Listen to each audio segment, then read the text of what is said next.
दिनकु दिन ग्रामांचल बढ़ी चली बेआईन निशा कारोबार जहा फल यार सीधा सड़क प्रभाव पड़ुछि छोट छोट पिलामानक भविष्यत उपरे। मद गंजेई भांग अफिम ब्राउन सुगर भली मारात्मक निशार शिकार हेउछंती स्कूल और कॉलेज रो छात्र छात्री माने। ग्रामांचल एही निशा कारोबार हेबा द्वारा केतेक अमूल्य जीवन अकाल रे वियोग होई जाइछि तो केते गुड़िए परिवार भासी जाइछि। एही परिप्रेक्षी रे ग्रामांचल रे बेआईन निशा कारोबार को बंद करिबा पई चोरा निशा बेपार करुथिबा बेपारी मानकु साबाड़ करिबा पई अंटा भिड़िछि बालुंगा अबकारी विभाग।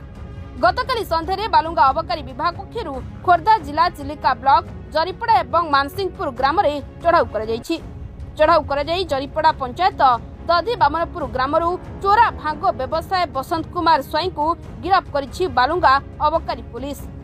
चोरा भांग व्यवसायी बसंत स्वाई निकटरू 10 केजी भांग जबत करिछि अबकारी पुलिस। ठीक सेहीपरि सोरण मानसिंहपुर गोपबंधु साही रे चढ़ाऊ करी चोरा मद बेपारी मागुणी बेहरा को गिरफ्त करिछि बालुंगा अबकारी पुलिस।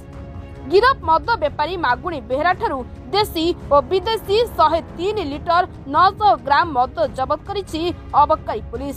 एही चढ़ाऊ रे बालुगा सहकारी इंस्पेक्टर सुजित कुमार मुदुली और अबकारी mobile squad SI Sujit Kumar Nag, SI Sanjay Kumar Subudhi, SI Jitendra Hembram, SI Sunita Maharana नेतृत्व नेतले। गिरफ अभियुक्त द्वय को आज कोर्ट चालान करिछि अबकारी पुलिस। मो sub inspector excise Balugaon excise station